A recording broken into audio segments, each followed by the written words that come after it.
How many of you have heard this in your home? Where's the good scissors? I can't keep anything nice in this house. Here's another thing you'll hear at home. Mostly guys say this. Hey, who stole my underwear? Somebody stole my underwear. Which one? This week's underwear. Do you ever look at the crowds in old movies and wonder if they're dead yet?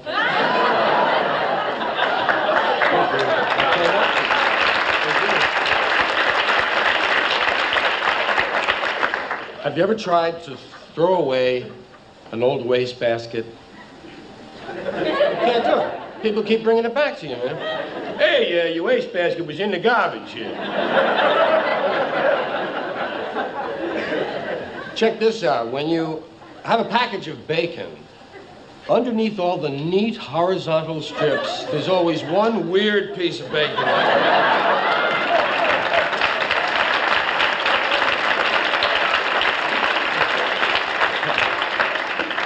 What do dogs do on their day off?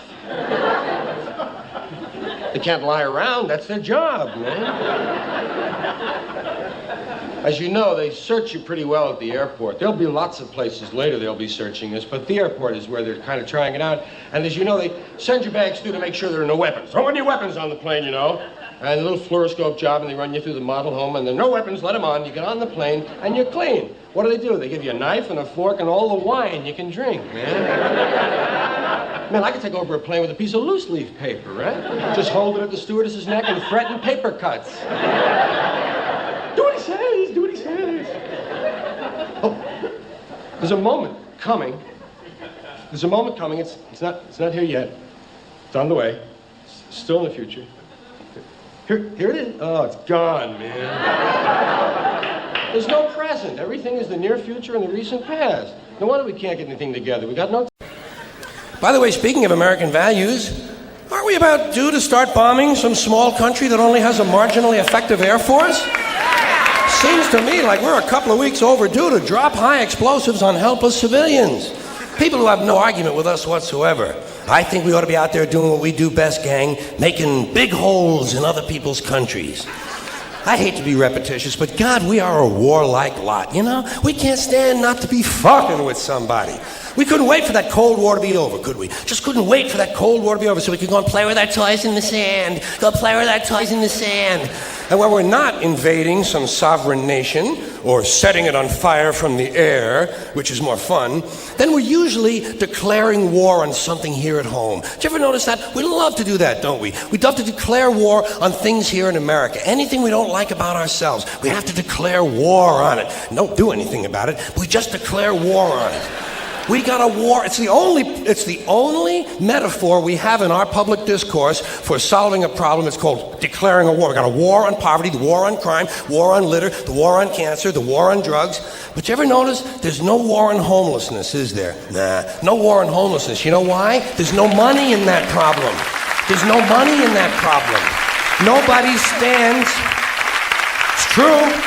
Nobody stands to get rich off of that problem. You could find a solution to homelessness where the corporate swine and the politicians could steal a couple of $1 million each. You'd see the streets of America begin to clear up pretty goddamn quick. I'll guarantee you that. I will guarantee you that. Now, so, I got an idea for homelessness. You know what they ought to do? You know what they ought to do? Give the homeless their own magazine.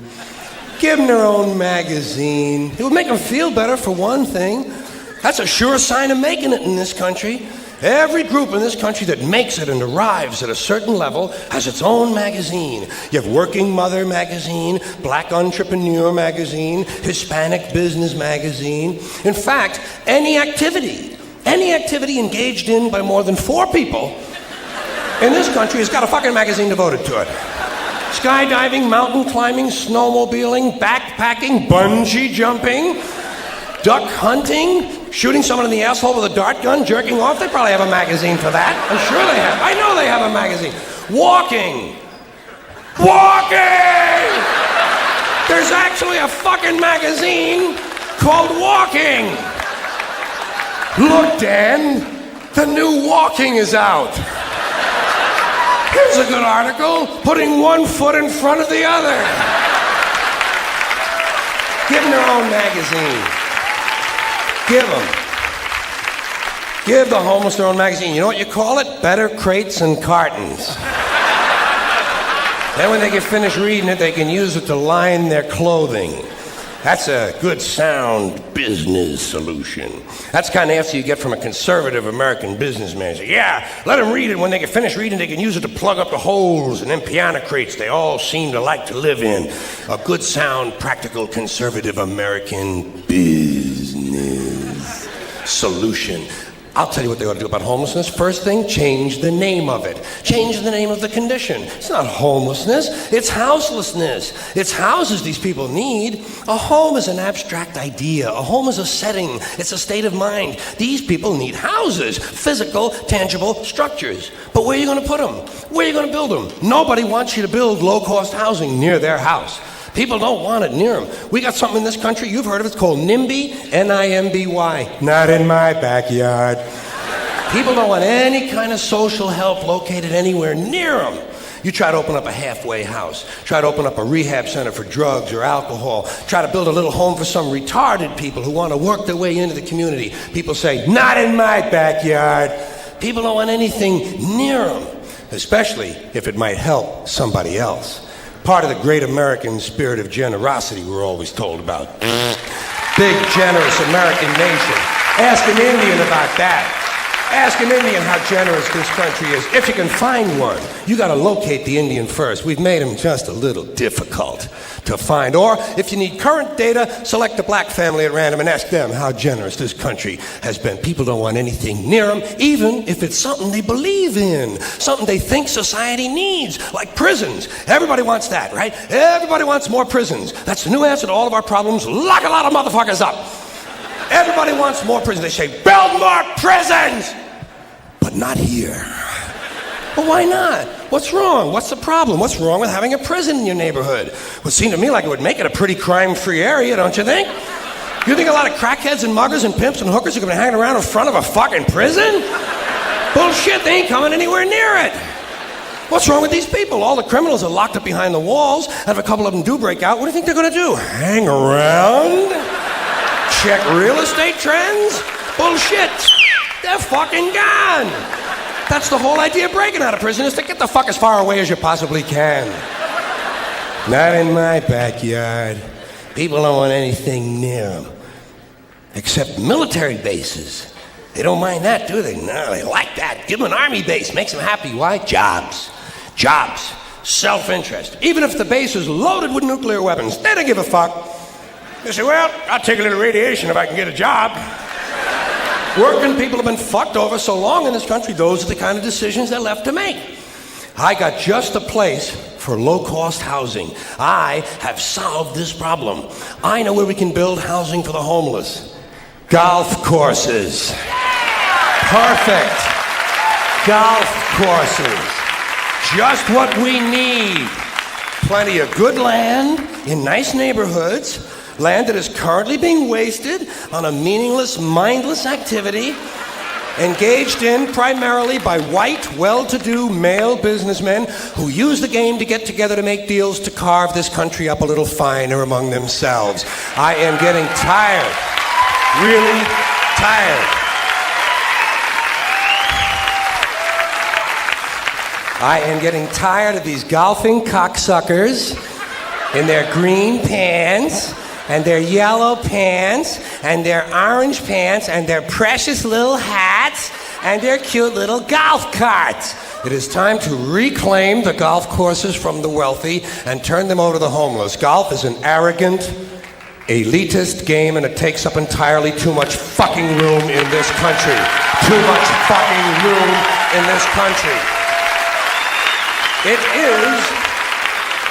It is an arrogant game on its very design alone. Just the design of the game speaks of arrogance. Think of how big a golf course is. The ball is that fucking big. What do these pin-headed pricks need with all that land? There are over 17,000 golf courses in America. They average over 150 acres apiece. That's over 3 million acres. That's 4,820 square miles. You could build 2 Rhode Islands and a Delaware for the homeless on the land currently devoted to this meaningless, mindless, arrogant, elitist, racist. There's another thing. The only blacks you'll find in country clubs are carrying trays and a boring game for boring people. Did you ever watch golf on television? It's like watching flies fuck. And a mindless game. Mindless. Think of the intellect. Think of the intellect it must take to draw pleasure from this activity. Hitting a ball with a crooked stick and then walking after it. And then hitting it again. I say, pick it up, asshole. You're lucky you found the fucking thing. Put it in your pocket and go the fuck home. Go the fuck home. You're a winner. No chance of that happening. Dorco in the plaid knickers is going to hit it again and walk some more. Let these rich cocksuckers play miniature golf. Let them fuck with a windmill for an hour and a half or so. See if there's any real skill among them. Now, I know there are some people who play golf who don't consider themselves rich. Fuck them!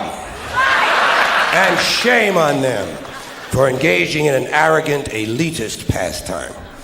Hey, here's another place we could put some low-cost housing. Cemeteries.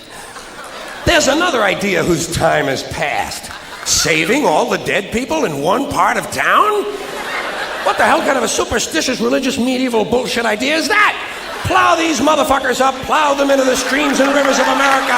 We need that phosphorus for farming. If we're gonna recycle,